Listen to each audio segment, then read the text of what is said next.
Hello everyone, welcome to Newcastle Fans TV. It's the preview for Newcastle versus Aston Villa tomorrow night. It is the battle of the Steve Bruce derby, as Steve Bruce has managed both of these clubs. Of course, it's going to be a spectacular game. Do you know that the last 10 games that Newcastle and Villa have faced each other, there has been less than 2.5 goals in the last 10 games, in the last 10 meetings in the Premier League. So, if you've got a bet, sounds about right, doesn't it? Yeah, if Sam Muller's he's the betting expert. Less than 2.5 goals, but is a banker, surely, Mr. Mulliner, isn't it? Under 2.5 goals. Under. Sorry, did I say over? Under, yes. Well, we are unbeaten in 11 games against Villa at home, but the stats are stacking up. So probably a dour 0-0 or a 1-1. A dour 0-0 or 1-1. Hopefully, there you go. Preview done. See you tomorrow. See you tomorrow night. Yeah, I'm here with Sam. Obviously, he's started off with these chirpy betting noises, and I'm also here with Liam Kerr, who's a bit of a genius. But we'll leave that for another day. Maybe on a Greenwood Mulliner Show, we'll have to talk about Mr. Liam Kerr. But all will be revealed throughout the coming weeks. But yes, it is Newcastle versus Aston Villa. Get your comments in. A win would be huge, says Ollie Thomas. Good evening. Keep the comments rolling in because it's going to be about 45 minutes or so for this preview in which we're going to discuss all things Newcastle versus Aston Villa. Right, let's start with Newcastle. 16th in the league, 27 games played, 27 points on the table, 1 point ahead of Fulham and Brighton. Fulham just in the bottom three on goal difference. Liam, we've got to take advantage of playing first and being potentially 4 points ahead of both these teams if Newcastle can somehow miraculously win a game of football. We should have took advantage of West Brom, but then he comes out in his press conference and says, "Oh, we should be winning games." And I was just scratching my head saying, "Well, we should have won on Sunday." Do you know what I mean? And it's just the bloke's just an idiot. To be fair, you can never guess what team he's going to put out on the pitch. You can see on the screen Steve Bruce's comments on his presser today. We had two wonderful opportunities in the first 10 minutes, Sam Mulliner. Were they a bit unfortunate not to get a goal on Sunday in the first 10 minutes? No. I mean, the other 80 was shite. The other 80 minutes was shite as well. A massive opportunity missed and a real negative setup that he put out, which can't be repeated on tomorrow. It can't be repeated. It was far too negative. That's twice against the bottom two teams now. He's done that away from home. Set up far too negative. Sheffield United, 5 at the back. West Brom, no recognised striker on the pitch. Not good enough. Not good enough at all. We'll touch more about the manager and how he'll get his tactics ready for this game tomorrow a little bit later on. And as Martin says, if you can smash that button, that like button, that'd be absolutely brilliant. Remember, Manscaped, you can get 20% off your order if you use the code NFTV. So if there's any gents out there who want to have male grooming equipment, Manscaped is the best. Below the belt grooming. Scape your man with Manscaped. If you've not seen Lee Lawler's video, I highly recommend it, to say the least. But the fixtures this weekend, Sam, Newcastle versus Villa, as we mentioned, Friday night. On Saturday, Everton take on Burnley. Burnley only a couple of points ahead of us. Fulham, Man City Saturday evening, and Southampton, Brighton Sunday, 12 o'clock. Apart from Fulham, the other teams I've got, I'd call games that you can get points in, I would say. Yeah, what was that? Brighton have Southampton? Yeah. That's St Mary's, yeah. Southampton are dropping like a stone, aren't they? They did, but their results haven't been that good at all, haven't they? Considering when they beat us at St Mary's, they went top of the league, and now they're, 15th? I mean, fingers crossed they can get a result, because I don't think Southampton are in any danger. No. Any genuine danger, whereas Brighton very much are.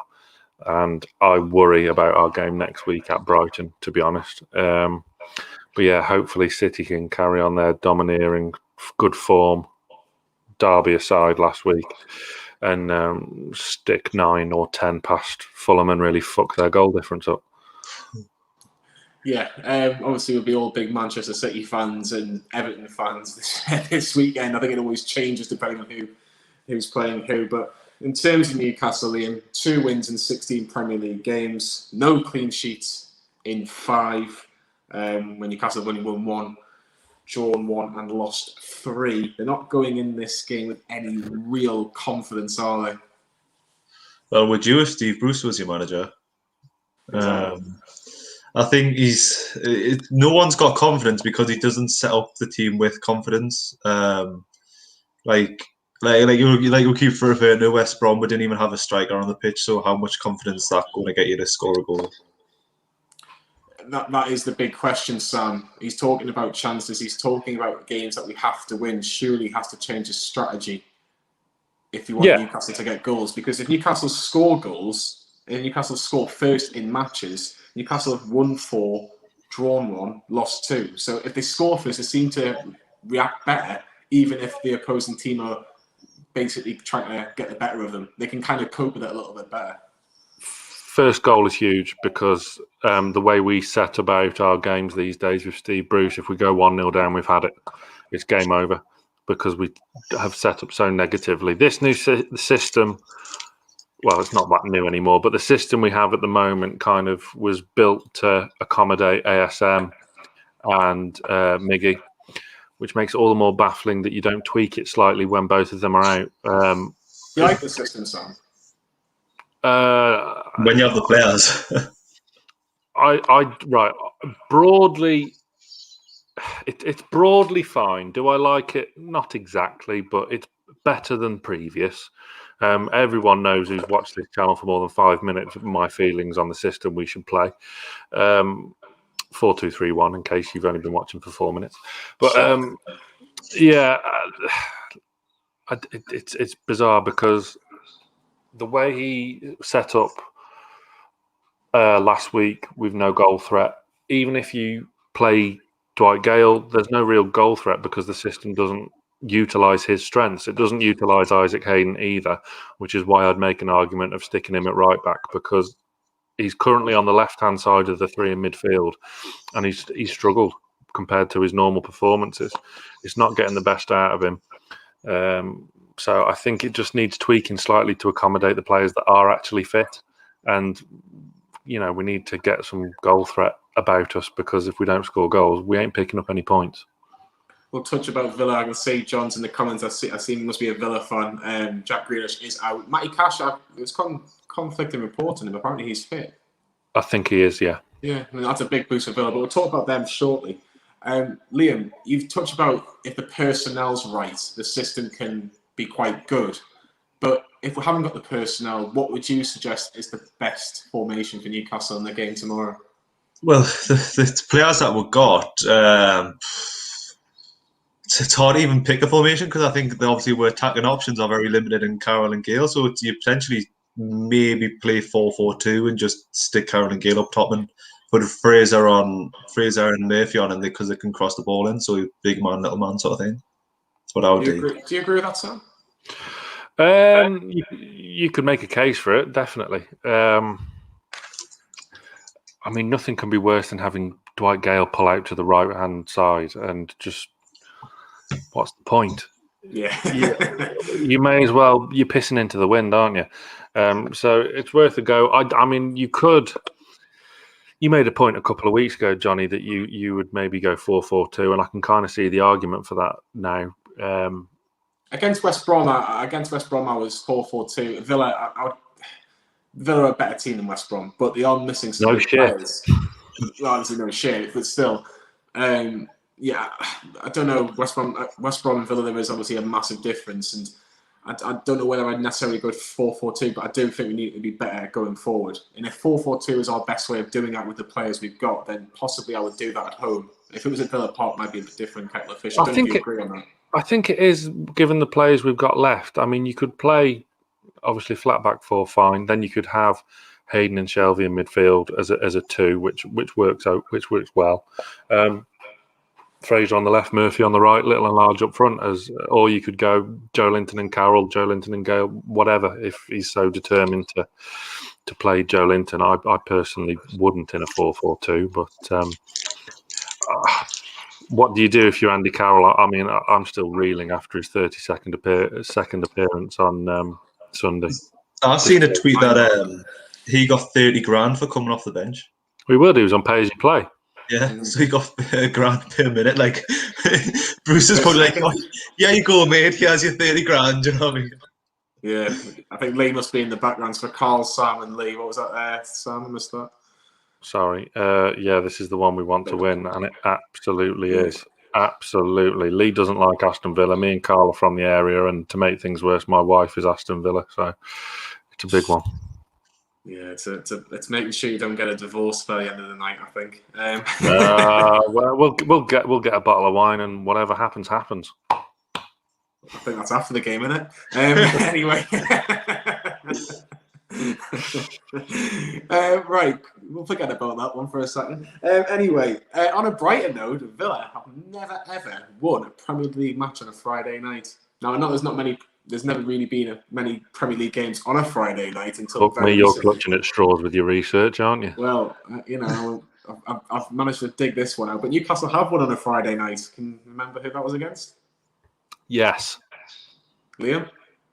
No. Sam? Palace, yeah, Friday night. Joe Linton scored. Joe Linton, pre-COVID. Well, just before we all got COVID, pretty much.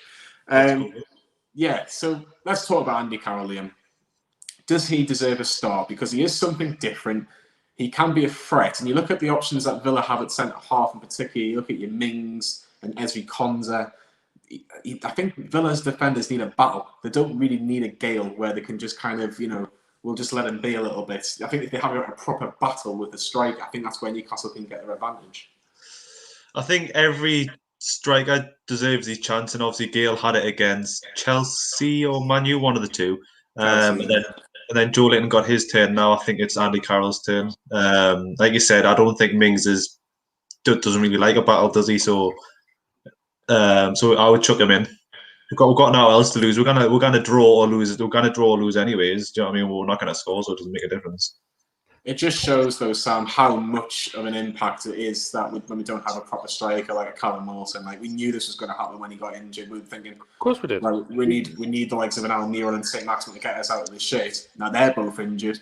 We really are clutching at straws. We knew it was going to happen before Callum Wilson got injured. Let's face it, we've paid the price for not getting capable backup. But I'd fancy Andy Carroll against Tyrone Mings. I think he's overrated, Mings. I like Konsa. I think Konsa's by far the better of the two. Mings, for me, he doesn't do a lot for me. But, England international, so what do I know? You wouldn't get him a bottle of wine, would you? No. Well, score a couple of own goals, he can have whatever the fuck he wants. You can have a Thatcher cider or beer 52. They're mine. Come on. Liam, when you look at our striking options, Steve Bruce actually mentioned Joe Willock as a player that he's really like to see have a bit more of a goal threat going forward, because he does have that in his locker, which we've seen against Southampton in his first game for Newcastle. But again, he's an attacking midfielder, and if you do play 4-4-2, where does he fit in? Do you sacrifice Hayden, as Sam says, as right back, because we'll talk about the right back situation in a minute, and then put Willock and Shelvey in the middle, or do you drop him? Because is there any room for him? I think if you play 4-4-2, he's not getting a game like. I think you'd probably just revert back to Shelvey and Hayden. But it's crazy that our highest goal scorer on the pitch was Jeff Hendrick with 2 goals, and I think in the second half he literally didn't do anything. And I think we were 200 miles away, Liam, and we did more. Yeah, in the second half. Yeah, but I think the only place we're going to get goals from is set pieces, like corners. I think that's the only reason where we'll get goals from, because I think we'll probably got stronger lads, and then obviously if Carroll's playing, then he's going to smash everybody up, isn't he? Yeah, one of Villa's key men is actually the goalkeeper and Emi Martinez, an absolute fantastic buy from Aston Villa. Then nicked him off Arsenal when obviously Arsenal had 2 very, very good goalkeepers in Burton and Martinez. In particular, his performances in the back end of the season, in which Arsenal won the FA Cup, and Did pretty well towards the back end of the season as well, as which really got him his move to Villa. It's going to have to take something special for him to be beaten. And he's had 14 clean sheets this season. Only Manchester City have had more clean sheets in the Premier League than Aston Villa. So it's very, very difficult to get the better of these defensively. Yeah, he's been very impressive. Eyebrows were raised when he signed for as much as he did, but he's been superb. He's pulled off some cracking saves, and they've kind of got a settled unit back four, haven't they? With Villa, obviously Cash has been injured, so he's missed out a bit. But Target left back, and obviously Mings and Conte in the middle, in front of him. It helps having that settled kind of defensive line to really solidify things and help the defence. And the proof is in the pudding, and they've been superb. It's going to be tough breaking them down, but I stick by what I said with Andy Carroll. I mean, if we actually get some crosses into the box, then they're there to be got at, in my opinion. If you play 4-4-2, Sam, tomorrow, does Willock start? Possibly. I mean, there's an argument you could actually go 4-4-1-1 and have him just behind a striker. There is the argument, but I'm just saying. But if you were Steve Bruce tomorrow, which God forbid, I hope you're not. But would you start Willock? Yes. He is dynamic in his runs, like. I mean, if you're going 4-4-2, then I'd go Hayden and Willock.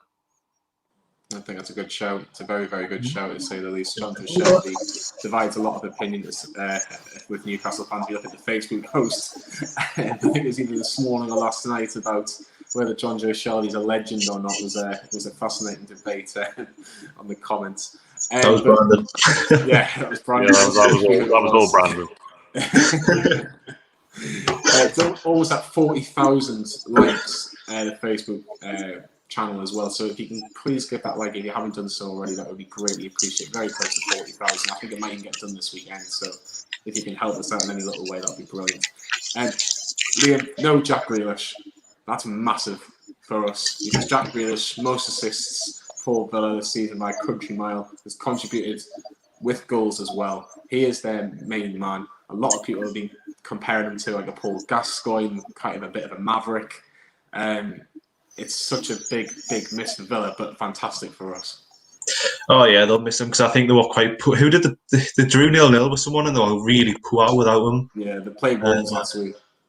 Yeah, and I think I'm sure I've seen Ollie Watkins is out as well, or 50-50. 50-50. So I think if both of them two are out, it's our chance to take this game, in my opinion. But yeah, Grealish is probably one of the best England players in the country at the moment. Do you think Ollie Watkins will start, Sam? Because I've got a funny feeling he will. I think they didn't rule him out, but they ruled Grealish out. Which I think if you're gonna rule both of them out, you'd just do it, and then at least the Villa fans wouldn't get annoyed when the team sheet comes out. I think he guaranteed to start, and he's scored 10 goals already for Villa this season, same as Callum Wilson for Newcastle. So it shows how much of a threat he is. Yeah, they've got a few that were kind of 50-50 and struggling with knocks and whatnot, but I think they'll all start. I mean, El Ghazi was another one. Cash, as you said before, as well, and Watkins. But I think what you said there, I think Grealish is the only one that will miss out. I think everyone else will be fit to play, knowing our luck. It is what it is. They're still a good side without Grealish in the team, but their results, as you see on screen there, their results have suffered. They have. If you look at the last five, they've only won one in the last five, and that was against Leeds, which Patrick Bamford and Rafinha had the shooting boots on. The Leeds, I think, could have easily got a point. I think they deserved a point on the night, but fair play to Villa. You've got to do what you've got to do. But recent form, they're there to be beaten, Liam. They're there to be beaten. No Grealish again. Watkins isn't going to be 100% fully fit. These are the games that you've got to be getting points from, and I don't think a draw's enough tomorrow, especially the fact that Fulham have got a Manchester City, and you'd like to think that Manchester City, are going to do Fulham on Saturday. Yeah, over these next two games, we're looking at minimum 4 points between Brighton and Villa. But optimistic. It is, but needed. It is needed. But the thing is, though, everyone's knows we need to win these games, and everyone, like all the fans, are thinking that Bruce will just come out and do something daft. Like he'll play Willock as probably a number 9 on tomorrow night, and just he'll be a lone striker like Joe Linton was. Or it's just you can never pick what the man's going to do. Yeah, Paul says it's a bit sad when we're talking about Greers being out of the game to give us a chance, yet we're still not really confident. I think that's a very fair comment to say the least when you look at watching Newcastle. I think that West Brom game put a lot of people to sleep. But yeah, hopefully Newcastle can turn it around tomorrow night. Try being on the watch along. You know what it is? I think I'm gonna go on one of these watch alongs. I'm gonna put myself, because I know Sam did it, and I've never really been too sure of it, but I'll give it a go before the end of the season. I think the most entertaining thing was Carl arguing with the troll. Like, if you haven't seen that, give that a watch as well. I've got all the videos which we'll mention later on in this preview. Right, let's talk about the team selection. Sam, let's try and see if we can all agree on a team and a formation for tomorrow. Manquillo is back, pretty much. Fernandez is available. They were the only two. Obviously, we know about ASM on the on Carroll and Wilson all out. But as you can see on your screen, Manquillo's worked extremely hard, and it was a week or two quicker than expected. He has trained for over a week, so you'd like to think he'd be in contention. I would probably say that he will be in the squad tomorrow. Fernandez is back, and Fernandez has been quite consistent for Newcastle since he's been here. So there's a couple of different options there. In terms, obviously, we know Dubravka is going to start and goal. What would your back four be tomorrow, Sam?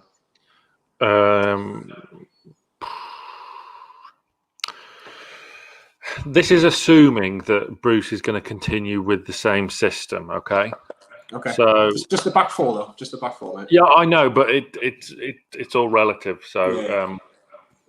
So my back four would be Lewis left back, Clark, Lascelles, and Isaac Hayden right back. Liam, do you agree, disagree with what Sam's put there? I probably would have just changed Dummett for Lewis. I think it's a sad fact, though, Liam, that we're having to sacrifice Isaac Hayden from midfield to go into right back, but we think that's probably the best option for the team. But why Dummett over Lewis? I think he just offers stability. He obviously can defend compared to Lewis. Obviously, Dummett can cross the ball for anything, but then it gives like that the attacker on that side more free rein, because obviously Dummett's always going to be like in the line, in defence. Do you know what I mean? So he's not going to charge up the field. This is why I found it really kind of confusing why the West Brom game was the game to drop Lewis and bring in Dummett.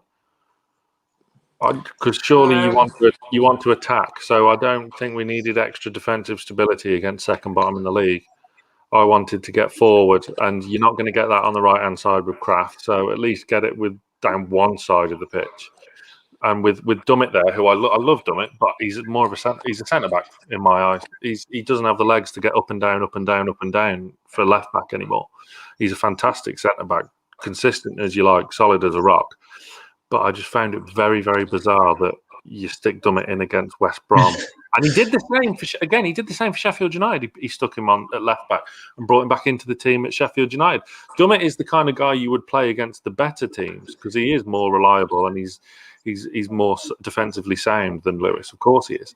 But he can't get up. So play him against the kind of trickier teams than against like West Brom and at home to Villa tomorrow. That's what I think anyway.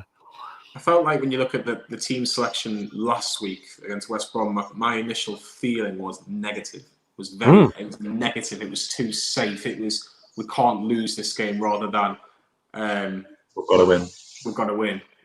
And I think that was the biggest disappointment for me. But get your comments on whether you would start Lewis or Dummett. I think it depends on what you want to do. Do you want to go a little bit more attacking, be a bit more braver, and be kind of a bit more if Lewis is more likely to make a mistake, or do you play safe and maybe, as Liam says, give that license on the other side potentially? But then we've hardly seen Lewis attack, so we'll never know what he's actually got. Do you know what I mean? He could actually be absolutely...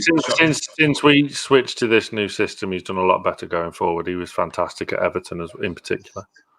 I would probably start with Lewis, But if we're winning with 20 minutes to go, just bring Dummett on. Maybe just make it Why a bit more not? secure. And then Yeah. you can understand that. But God knows what will happen. The thing is, like I said on the post-match vids after West Brom, that we looked like Stoke City of old because we were essentially playing with 4 centre-backs across the back line because none of them could get forward. I mean, it was all very solid and we didn't really look like conceding, which was lovely, but we're playing second bottom of the league. Get up the pitch and score a fucking goal. Exactly. Right, so we've decided Lewis you've just slightly been overruled on this one, Liam. But yeah, Lewis, Clark, Lascelles, and Isaac Hayden get sacrificed in the right back. No Emil Kraftsar? No, because again, for the same reason I want Lewis, Hayden's more capable of getting forward. Yeah. Right, midfield. It looks like it's going to be the 3 again, which, again, I don't know, but we'll go with it because it's what we've been playing in the last few weeks, and I can't see Bruce changing it, even though we've all been suggesting that we'd like a slight change in formation. Are we assuming that Shelvey, Hendrick, and Willock because of the fact they've played recently? Anybody slightly disagree with that? I'd be amazed if it wasn't that. I think Willock will be pushed up further myself. There is that element, isn't there? Saying. Yeah, I think there's an argument you could put Sean Longstaff in that position going forward. Yeah, Because but he's he's a bit more barely making comfortable the bench at the minute. He's Yeah. fucking the long stuffs up. So I'd have Sean or Matty or anyone in there ahead of Hendrick after. I mean, it wasn't really his fault at West Brom because why he even played in that position was just stupid on Bruce's part. But I'd rather have one of the long staffs in there. But I think if it's a predicted Bruce 11, then I'd probably imagine Keir will play right back and you'll have the usual 3 in midfield. Possibly. I think it's kind of like a mixture of what we kind of think and but one at the same time, but we'll go with it anyway. So are we agreement, Shelvey, Hendrick and Willock? Didn't want Hendrick, but I think it's what's going to be. Sam? Copy and paste what Liam said. Fills you with so much confidence, doesn't it? Bruce is a championship Thing is, as manager. well, midfield will be where the game's won tomorrow night. There's a lot of energy in Villa's midfield, a lot of dynamism, which we ain't got. You look at John McGinn, for example. He's most tackles for Villa so far this season is a little terrier in Villa's midfield. Someone that's going to try and break the play up. Maybe you might look at Shelvey because obviously we're seeing that Shelvey likes to use these Hollywood balls, likes to have a bit of time on the ball. Maybe they'll look at him and go, well, can we get somebody on him? Not necessarily John McGinn, but you could understand that to a kind of extent if you're looking at the tactics. See, there's an argument to drop Shelvey as well, because obviously if you've got no real he's not going to drop threat, now, is he? No, but if you've got no real attack and threat, then if he just does these Hollywood balls, they're just going to go straight to the opposition team. You know what I mean? When he's picking them over top, Joe Linton's just going to just stare at it. Touching about Joe Linton, Liam, does he warrant a start from what we're seeing? The last 2 games, yeah, but then I would say so. I would say he's probably been my brightest spark in the last 2 games. He created the most chances against Man U, I think. But yeah, I think I don't want him to start, but I think that's the way he's probably will start. Sam, again, should he start? Because he doesn't contribute enough for me. He doesn't contribute enough. We're talking about the Wolves game where he should have scored and everyone defended him on Twitter and saying, oh, well, you can't have a go at him, it was going in. It's got to go in. I'm sorry, it's got to go in.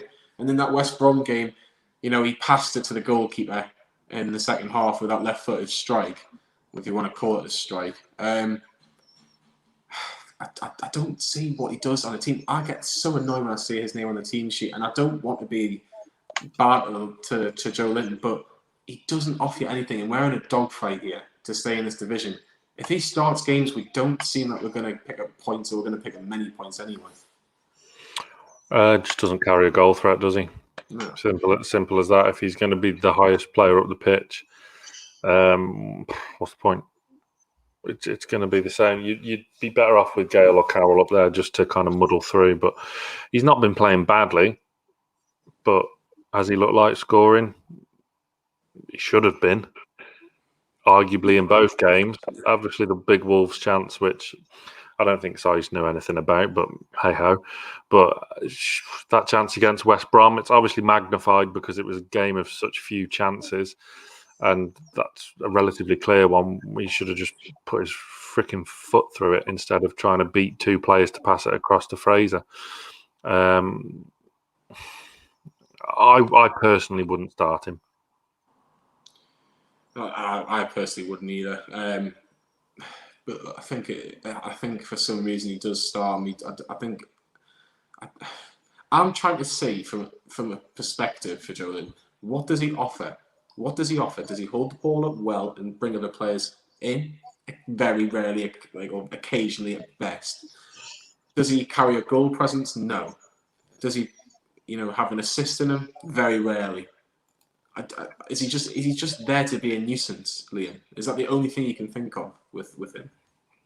I think he's there probably because he's more suited to playing this formation out of the strikers we've got. If Bruce is going to consistently play this formation where it was built around ASM and Miggy, then he's the one that's similar to them. I'm not saying he's like them, but he's the one closest to them. So I think that's why he'll start. Yeah, it's going to be fascinating. When you look at, are we kind of expecting him to start? And if he does start, is it going to be Ryan Fraser on the other side? Of course it is. Yeah, absolutely. If Joe Linton does start, he needs someone in the centre with him. We saw that with Callum Wilson. They in that Palace game the last time we won on Friday night. They were superb together. Joe Linton was really deserved his goal, although the way it came was a bit fluky, but he deserved the goal. But yeah, Fraser's a given. Fraser will definitely start, and we've got to see the best. We need to see the best of him now, and why we signed him. It's now March, and he hasn't had a proper run in the team yet, and this is his chance. He hasn't lived up to his potential. He hasn't kept his fitness, so this is the crunch time for him now. We need to see the best of him, and cracking ball into the box for Lascelles against Wolves. Started okay against West Brom, but then kind of went missing a bit. This is a big game, and he needs to step up in particular.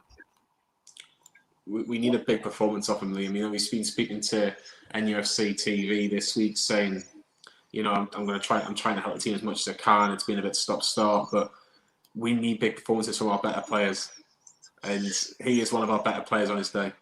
He'll win us the game. If we've got any chance tomorrow, it's going to be Ryan Fraser. It's not going to be anybody else. It's going to be him.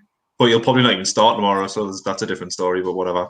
But yeah, he needs a massive performance. He needs either a couple of goals or a couple of assists, or do something that'll make a couple of goals. But we'll see. The thing is, though, with Fraser, it all depends on who he's got up top. If he's got a Joe Linton, he's not going to be able to do much. He needs someone there to feed the balls in. Biggest problem with Joe Linton has always been his tactical awareness and his positional play. So he's never going to be in the box when Fraser wants him to be. He's just a lack of awareness is what makes you bang your head against the wall probably the most with him, and that's exactly why he needs someone up there with him to be the proper striker. 100%. Isn't it crazy that he's been here nearly 2 years now and no one's actually... He is a striker at Newcastle. That's predominantly where he gets played, and no one's actually showed him how to play as a striker. But mental. It's absolutely mental. 3 goals in 57 games, I think it is, for Newcastle, or 58 games. That's one in 19. I could do better than that. Hosselu did. Yeah. Everyone was like, to be fair, Hosselu had some bad games, but he was never a 1 in 19 player, was he? He was probably a 1 in 4, 1 in 5. I didn't mind him. You buy a striker for $5 million, what do you expect? He was frustrating. Like, you would just be like, hit it. It's gone. But Stoke, the Stoke fans didn't want to get rid of him. Yeah. Well, the manager that brought him in signed for Newcastle 5 years ago, Rafa Benitez, and all right, let's not cry. Yeah, it just saddens me. But we could do a whole documentary on that. Never mind a preview about Rafa Benitez anyway. But yeah, there is other options, Sam, and we've decided really, even though we want Hayden to be right back, it'll probably be Manquillo. Going in that midfield is going to be Hayden, Shelby, Willock, unless Hayden drops it right back, and we think it'll be Hendrick, Shelby, Willock, and then we've got bless you. He's the new Argentinian striker we've got, bless you. No, and then you've got obviously Fraser, Joe Litton. Who's that last man going to be? Jacob Murphy, in my opinion. I agree with you on this occasion. Richie ain't getting anywhere near the team. Why? Because they had a lover's tiff, didn't they? And Bruce wants to puff his chest out and show his Billy Big Bollocks and say, I'll let you go on the bench and you can watch the game, but you ain't getting on the pitch. I would put Jacob Murphy in because I want Andy Carroll up top and I want crosses into the box and I want him making Tyrone Mings' life a living hell. Yeah. Exactly the same argument I used for when we played Man United and Carroll didn't play. And it'll probably be the same again tomorrow when Joe Linton lines up with Fraser and Hendrick. But that's how I would set about this team tomorrow. There is an argument that you could drop Lewis. Obviously, we picked up before for Richie, and then have Richie, Murphy, and Fraser who can cross a ball to Carroll on the pitch. Yeah, set plays as well. You've got obviously Murphy who, occasionally can get a good ball, and you've seen Fraser, like Sam's rightly mentions, that assist against Wolves. Especially from corners, we've been crying out for years for someone that can hit a good cross from a corner, and I think Fraser, over the last couple of games in particular, we've seen that he has got that in his locker, which thank God we needed, to say the least. No room for Federico Fernandez? Or do you think you're playing when we desperately need him and we've got injury concerns? Centre-back pairing's the least of our worries. Yeah. It was just because obviously he was mentioned today, so I don't know if it was just if he was a bit quicker, I'd stick him right back because he can cross. He can cross. Start him up top. The new Argentinian striker. Let's see if people can get us in the comments. I was speaking to the lads about this actually. Villa have only beaten Newcastle twice at St James's Park in the Premier League. One of them was when Stephen Taylor was shot and Newcastle lost 3-0. Who can forget Dyer and Bowie having a fight, having a scrap? Apparently it was almost like Richie and Bruce last week. But can anybody name the other game that Villa beat us, unfortunately? And first person to get it will get a shout out, I suppose. Sam, what a prize! Oh, wow! But Newcastle, Sam, have a very good record against Aston Villa in the Premier League. From the 47 games, they've won 22 of them. That's more or less half. Villa have only won 10, 15 draws. Newcastle do like to play Villa. You'd like to think, if with what the form guide says in terms of Newcastle versus Villa in history, Newcastle have a good chance tomorrow, regardless of of how bad or how good these teams are playing. It's the manager, isn't it? It's the manager that has to get it right on the night. Well, that kind of brings me to my point that historically, it's a very kind fixture to us. The fixture under Bruce, not so much. We've been outplayed for pretty much all of them, apart from little spells in the 1-1 draw at St James's post restart. It just depends on that lineup. We'll probably know the result by 7 o'clock tomorrow night when the teams get announced. Well, if you're putting a bet on it, Newcastle are 29-10. In all seriousness, Newcastle are 29-10 to win tomorrow. Yeah, that's big. Villa are 19-20, and the draw's 12-5. So Villa going as favourites. Liam, one stat in particular: Dean Smith's never lost to a Steve Bruce side. Never lost. Probably most people haven't. But I'm just saying. But obviously, you look at they've played 8 games. Dean's as Brentford manager, as Villa manager against us, and obviously as Brentford manager when they played likes of Villa, and he's never lost. That has to change. Yeah, we need to go full throttle, and we need to be chasing balls down. We need to sort of do what Fulham are doing and just fight for everything. like regardless if it's going out, just go and snap someone's legs off. Do you know what I mean? Like we need to be fighting for absolutely everything, and I think we need to get into them to unsettle them. Because without Grealish, I haven't got anybody that probably can make things move as well as him. Yeah, 100% agree with you there, Liam. I think a couple of people have got it now. 1-0 99, unfortunately. I'm sure that was when Chia was sent off by Uriah Rennie. I could be wrong. But yeah, Julian Joachim was the scorer on that day. A very sad day. But prediction time. We're going to wrap things up very, very shortly. Prediction time for tomorrow night. Liam, I'll let you start off. What's the score going to be tomorrow night? Even though I said we're not going to score, I'm going to go 2-1 Newcastle. Optimistic to say the least. Just blind faith. Sam? 2-0 defeat. Really? Villa are going to win on a Friday night? Yep. Well, I had 1-1 in my head. I'm going to stick with 1-1, even though I think this is a chance that we can. So between us, we've all gone for a different result. Yeah, exactly. 2-1 Villa, Fraser to score. How are the lads? Villa have only won once at St James Park the last 40 years. I don't think that's quite right. 2-0 Villa. Laura says Paul agrees with what Sam's saying. Hopefully, it's not. Oh God, yeah. I mean, yeah. I'm fearing the worst, but I want to win so badly.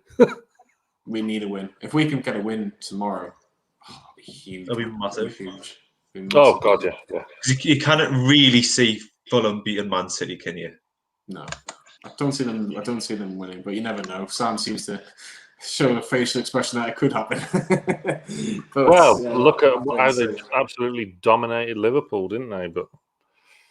But we need to be picking up. At the minute. These 4 games are pretty much the games we need to be picking up points, because I think after these 4 games, I think we've got Man City, Tottenham, Leicester, and Arsenal. And we're not going to pick any points up there realistically. So these 4 games. I broadly agree, but Tottenham at home again historically is a fixture where we do okay. Newcastle always seem to pick up a win against a big team. It's over the years. You look at last season, Newcastle beat Chelsea and Man United. You know, the year before that, they beat Manchester City. They somehow pick up a stupid win, and we're still waiting for that stupid win. Our stupid win became against Everton. Probably. But West Ham on the first day of the season. Look at where they are. Get in. Love that. That was actually. I was thinking this is the best I've seen Newcastle play in years. I was so happy. It seems like such a long time ago. But yeah, on that note, get your predictions in, get your comments in. 2-2 says Elliot. But tomorrow night is where it all happens. Newcastle take on Aston Villa. We have the build-up show with the live stream straight after the build-up show, which will have all the team news, Newcastle and Villa, going into tomorrow night's game. We then have the instant reaction with Adam, I believe, and then and then me and Liam are back again. The NE29 boys are here. We're back with the fan reaction show. So if you want to be involved in the fan reaction show, there will be a link tomorrow night. You press the link. We'll get you on there. We're on for about an hour and 15 minutes, talking about everything Newcastle Villa. Scoring the players. I think Sam's involved in scoring the players tomorrow night. Nope. You're not.